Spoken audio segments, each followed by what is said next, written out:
Fala pessoal, tudo bem? Hoje eu vou gravar uma aula bem legal, simples, mas extremamente útil para a sua prática clínica.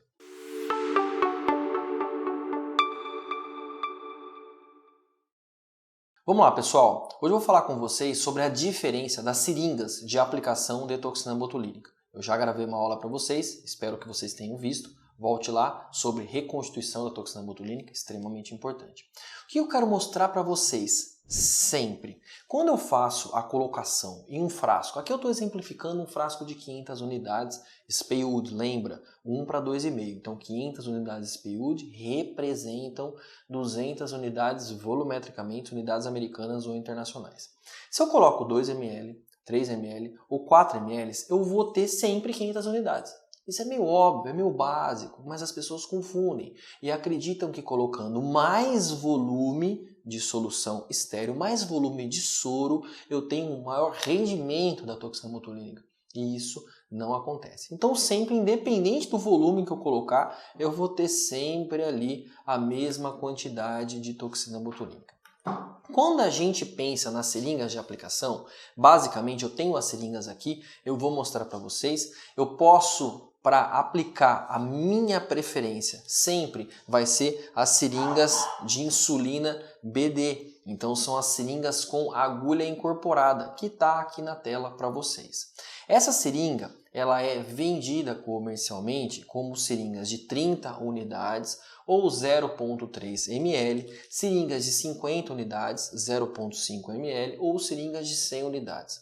Outra variação é o tamanho da agulha. Você tem agulhas mais curtas de 6 mm, agulhas também curtas de 8 e uma agulha mais longa de 12,7, utilizada basicamente apenas para aplicação em masseter e temporal, aplicações funcionais de toxina botulínica. Outra vantagem dessa seringa, ela vem, vou mostrar aqui para vocês, com uma agulha incorporada. Então você já tem a agulha diretamente na seringa. Diferente de outras seringas, que você pode utilizar também para aplicar a toxina botulínica, mas essas seringas você não tem agulha incorporada. Então você tem uma agulha que é destacada da seringa. É evidente que existem outros tipos de seringa sem agulha incorporada. Você pode até utilizar uma agulhinha um pouco mais fina para aplicação. Então eu gosto muito dessa seringa para fazer anestesia, então eu puxo o anestésico, não para toxina, evidente, para preenchedor eu puxo o anestésico com essa e depois eu engato essa outra seringuinha. Essa seringa essa agulha não é resíduo zero e eu vejo que é mais difícil de você controlar ali o nível da sua aplicação com esse tipo de seringa. Então a diferença, agulha incorporada é essa aqui, ó. Deixa eu tirar isso aqui daqui. A agulha incorporada é essa. Essa aqui não é uma agulha incorporada. Essa seringa é uma seringa de 30 unidades. Antigamente, as seringas de 30 unidades, elas possuíam 30 marcas. Então, 30 marcas, 30 unidades, cada marca uma unidade. As seringas de 50 eram a mesma coisa, 50 marcas. Então, cada marca uma unidade. E as seringas de 100 possuíam também 50 marcas, então 50 marcas numa seringa de 100, cada marca 2 unidades. Isso é muito importante. O que aconteceu? Essas seringas, agora, a de 30 e a de 50, elas possuem, infelizmente, 60 marcas. Então isso acaba confundindo um pouco. Então tem uma marca mais escura de um lado e uma marca mais clara do outro lado. Então para você ter a aplicação de uma unidade na reconstrução seca, você tem que andar da marca escura para outra marca escura, da marca escura para outra marca escura. Se você anda de uma marca escura para uma marca clara, você tem aí meia unidade. Então é uma quantidade muito menor. Então é importante vocês entenderem o modo, os tipos de seringa de aplicação para você não se confundir no momento de realizar basicamente o procedimento. Então aqui ilustrando novamente, seringa de 50 e de 30, 0,5 ou 0,3 e a seringa de 100, 1 ml. Então basicamente entre as dezenas de uma seringa de 30 ou de 50, você tem 10 marcas.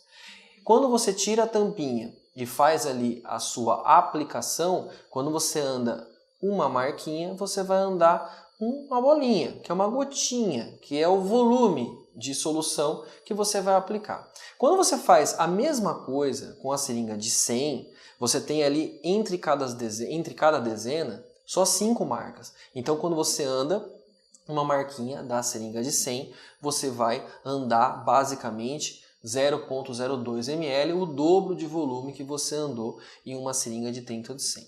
Lembra que as seringas agora de 30 e de 50 possuem mais marcas, então siga um lado apenas da seringa para facilitar, para você não se confundir em relação às aplicações. Então concentre nessa tela que é muito importante. Então 500 unidades. Quando eu faço a reconstituição seca, eu vou colocar 2 ml. Poderia ser também aqui 200 unidades. Então eu consigo extrair 2 seringas de 100 ou 4 seringas de 50. Quando eu coloco 3 ml de solução, eu tiro 3 seringas de 100 ou 6 seringas de 50. E quando eu utilizo 4 ml em uma toxina de 500 ou uma toxina de 200, quer dizer, eu estou dobrando na minha diluição, eu consigo tirar mais seringas, mais volume de soro com toxina. Então, na minha última demonstração, aqui no meu último exemplo, eu vou ter uma toxina menos concentrada. No meu primeiro exemplo, eu vou ter uma toxina mais concentrada, mas todas eu vou ter a mesma dose. Então, se em todos esses exemplos eu andar só um tracinho, independente da seringa, quando eu coloquei 4 ml, essa fração vai ter menos dose. Então eu vou ter menos efetividade no meu paciente. Então veja aqui, mais um exemplo para ficar claro para vocês. Então olha lá, volumes de reconstituição diferentes. Então o volume de reconstituição, coloquei 2, 3 ou 4, exatamente como no exemplo anterior. Quando eu faço a aplicação da mesma fração de dose, que seria um tracinho na seringa de 30 ou de 50, que seria no volume de 0,01, eu vou ter no verdinho, na demonstração aqui no meu slide, a dose. Então, se eu faço volumes diferentes de reconstituição, que é colocar o soro dentro do frasco, só que eu faço o mesmo volume de aplicação, eu vou ter, quando eu faço reconstituições volumétricas em maior quantidade, uma menor dose. Eu vou ter só o espalhamento do soro, mas dose mesmo eu vou ter menos, porque eu tenho uma toxina menos concentrada. Isso é muito importante destacar para vocês. Quanto mais eu subo o meu volume de reconstituição, eu preciso aplicar em maior quantidade para eu ter efetivamente o mesmo resultado de menores volumes de aplicação. Veja essa outra tela, que interessante. Eu tenho agora o volume, eu mantenho a dose, mas eu altero o volume. Então o volume de reconstituição, 2, 3 e 4, do mesmo jeito. Para eu ter a mesma dose, eu tenho que injetar mais. Então eu tenho que ir aumentando o meu volume de injeção para eu estabelecer a mesma dose. Então vale ressaltar, a reconstituição seca, que é sempre 1 ml para cada 100 unidades, ela basicamente não tem maior efetividade, mas ela vai ter maior segurança. Eu vou mostrar para vocês em uma próxima aula, falando basicamente sobre migração, difusão, espalhamento, todos esses conceitos que são extremamente importantes relacionados à toxina botulínica. Espero que tenham gostado dessa aula prática, básica, mas extremamente importante para a aplicação da toxina botulínica. Lembre-se sempre, o ensino é constante, perpétuo, você nunca deve parar de estudar e se atualizar.